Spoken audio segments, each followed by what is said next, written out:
इस मन को अगर 3 लोग का राज भी दे दिया, की संतुष्टि नहीं है, फिर कोई और ढूंढता है, कहीं और लोग शेष रह गया हो वहां देख लेता हूं। एक गरीब आदमी कोई अपना कार्य करता है तो वो ये सोचता है परमात्मा एक छोटा सा प्लाट हो जाए, कभी समय आने पर बन जाएगा। वो प्लाट हो जाता है, फिर हाथ जोड़ा है भगवान एक कमरा बन जाए, एक रसोई बन जाए, इतना है बतेरा। तो मर पड़ के वो भी बन जाता है, फिर एक कमरा और बनाने की चेष्टा करता है, वो भी बन जाता है, फिर सोचा एक लड़का और है, एक प्लाट भगवान और दे दे, तो वो दूसरा भी तैयारी कर देता है। अंत में ये मर ही जाता है, लेकिन इसकी संतुष्टि नहीं होती। किसी के पास एक कार है 5-4 लाख की ले ली, तो फिर अच्छा पैसा हो जाता है, 20-80 लाख की कार है, बहुत बढ़िया है, वो 80 लाख की तरफ भाग लेगा। फिर 80 लाख की ले ली, फिर और पैसा बन गया तो हेलीकॉप्टर ले ले, और हेलीकॉप्टर ले ले, फिर मन में रेल ले ले, सारा कुंबा चाल पड़े। मन क्या सोच बैठा, इस मन की इतनी गंदी वृत्ति है। इसने सारी पृथ्वी का शासन भी दे दे और 3 लोक भी दे दे, तो भी इसकी संतुष्टि नहीं है। तो कहां होगी संतुष्टि? कहते हैं तत्व ज्ञान से संतुष्टि होगी। क्या मांगो कुछ थिर न रहाई, देखत नैन चला जग जाई। 1 लख पूत 1.25 लाख नाती, उस रावण के दीवान बाती। सारी सोने की लंका बना रखी थी, और उस रावण के राज्य में हीरे और पन्ने, ये मोती, जवाहरात, लाल ऐसे बिक्या करते जैसे यहाँ पुराने समय में ज्वार बिक्या करती। गेहूं तक देखने नहीं हुआ करती, ज्वार बहुत ज्यादा होती थी। कहते हैं जहां जैसे ज्वार बिकती है ना मंडिया में, ऐसे वह हीरे और मोती बिक्या करते। इतना धनाढ़ राजा था। हम भगवान से क्या मांगेंगे? एक कोठी मांग लेंगे, एक कार मांग लेंगे, कोई संतान ना होगी 1-2 पुत्र मांग लेंगे, और वो भी ना रहने, वो भी नहीं रहने। कहते हैं 1 लख पूत 1.25 लाख नाती।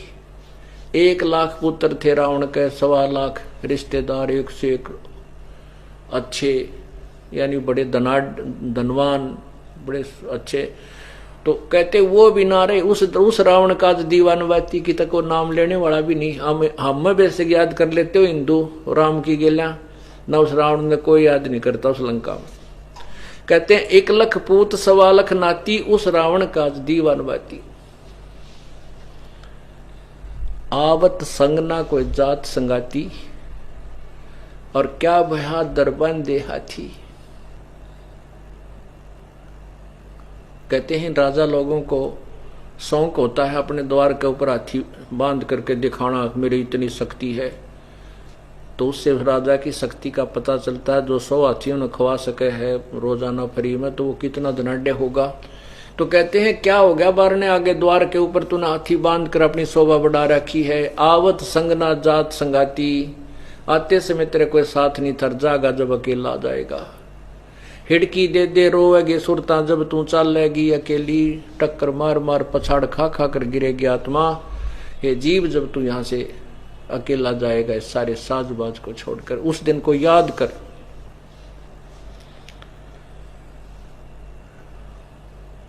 कहते सतगुर मिले तो इच्छा मेटे, पद मिल पदे समाना। चल हंसा उस लोक पठाऊं, जो आदि अमर अस्थान। आपने तत्वज्ञान से पता चला कि देवी पुराण में लिखा है, ब्रह्मा विष्णु महेश स्वयं स्वीकार करते हैं हम तो नासवान है, हमारी जन्म मृत्यु होती है। गीता जी में ब्रह्मलोक तक को भी नकार दिया है कि उसमें भी गए हुए प्राणी मोक्ष प्राप्त नहीं है।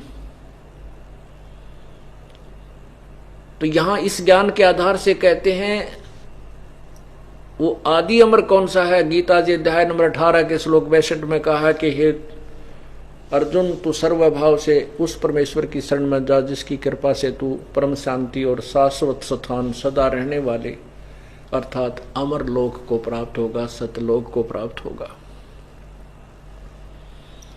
गीता जी अध्याय नंबर 4 के श्लोक 5 और 9 में स्पष्ट किया है कि अर्जुन, तेरे और मेरे बहुत जन्म हो चुके हैं, तू नहीं जानता, मेरे जन्म अलौकिक हैं। और दूसरे अध्याय के 12वें श्लोक में कहा कि अर्जुन, ये राजा लोग तू और मैं पहले भी जन्मे थे, आगे भी जन्मेंगे, ये सदा रहे, हमारा जन्म मृत्यु सदा बना रहेगा। अर्थात ब्रह्म भी मृत्यु में है। क्षर पुरुष के बारे में, अक्षर पुरुष के बारे में भी आपको गीता जी अध्याय नंबर 15 श्लोक 16 और 17 में स्पष्ट किया है कि क्षर पुरुष ये ब्रह्म और अक्षर पुरुष ये परब्रह्म, ये भी वास्तव में अविनाशी नहीं है। गीता अध्याय नंबर 15 के श्लोक 17 में स्पष्ट किया है कि उत्तम पुरुष है तो अविनाशी अन्य, वो उत्तम पुरुष यानी पुरुषोत्तम सर्वश्रेष्ठ भगवान अविनाशी परमात्मा, तो इन दोनों से कोई और है। और परमात्मा इति उदाहरते, यह लोक त्रयम अविश्य विभर्ति अव्यय ईश्वर है, वो तीनों लोकों में प्रवेश करके सबका धारण पोषण करता है, वो अविनाशी भगवान है। तो यहां कहते हैं सतगुर मिले तो इच्छा मिटे, पद मिल पदे समाना, चल हंसा उस लोक पठाऊं जो आदि अमर अस्थाना। आदि अमर, सदा का अमर, कभी नष्ट नहीं होता। 4 मुक्ति जहां चंपी करती माया होरी दासी, दास गरीब अभय पद पर से वो मिले राम अविनाशी। जो यहाँ 4 मुक्ति प्राप्त करते हैं यहाँ के ऋषिजन, और उन 4 मुक्तियों का जो सुख है वो भी नष्ट होता है, वो सदा नहीं रहता। कहते हैं इन 4 मुक्तियों वाली जो सुविधाएं हैं वो तेरे चरणों में वहां पड़ी रहेंगी सतलोक में सदा के लिए, फॉर एवर। और ना ब्रह्मा जी अविनाशी है, ना विष्णु, ना शिव, ना ब्रह्म, ना परब्रह्म, वो पूर्ण ब्रह्म सतपुरुष अर्थात कबीर भगवान आपको मिले, वो मिले राम अविनाशी। 4 मुक्ति जहां चंपी करती माया होरी दासी, दास गरीब अभय पद पर से वो मिले राम अविनाशी। अभय पद, वहां जाने के बाद कोई भय नहीं किसी प्रकार का, और यहां किसी का भय समाप्त नहीं है, चाहे राष्ट्रपति हो, सारे समय घिघी बंदी रहती है हर एक प्राणी की, ना जाने किस कारण से, कोई बीमारी से, हार्ट अटैक से कब मृत्यु आ जाए, और वहां कभी मृत्यु नहीं होती। तो हम उस ज्ञान से अपरिचित थे, उस स्थान से अपरिचित थे, इसलिए प्रयत्न ही नहीं करते थे। अब हमें ज्ञान हो गया था, क्यों ना से धड़कीबाजी लावांगे, या तो ये सारे शास्त्र गलत हैं, और शास्त्र ठीक है फिर हम गलत हैं, क्योंकि हम उनको ग्रहण करने के अभी तक तो हमें पता नहीं था, अब ज्ञान हो गया, अब भी हम नहीं करते हैं, तो हम फिर भक्ति नहीं चाहते, ड्रामा कर रहे हैं, मोक्ष नहीं चाहते।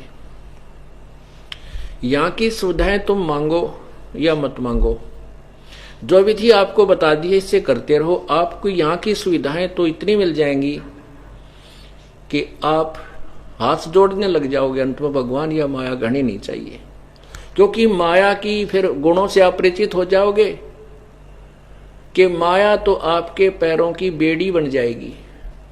फिर इस माया को आप सदुपयोग करने लग जाओगे, धर्म पर लगाओगे, इसको संग्रह संचन नहीं करोगे, इसका इकट्ठी नहीं करोगे। फिर आपको ये दोहा याद रहेगा कि साईं इतना दीजिए जामे कुटुंब समावे, हम भी भूखे ना रहे अतिथि ना भूखा जाए। पुण्यात्मा, इस ज्ञान से ही आपको प्रेरणा होगी, आपके अंदर एक उमंग जागेगी उस परम पिता को पाने की।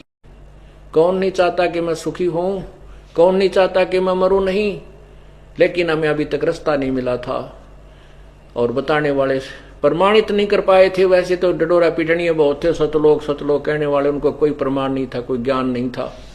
अब आपके समक्ष सब प्रमाण उपलब्ध हैं, और वे उपरसिप आपका जो भक्ति विधि वो सत्य है।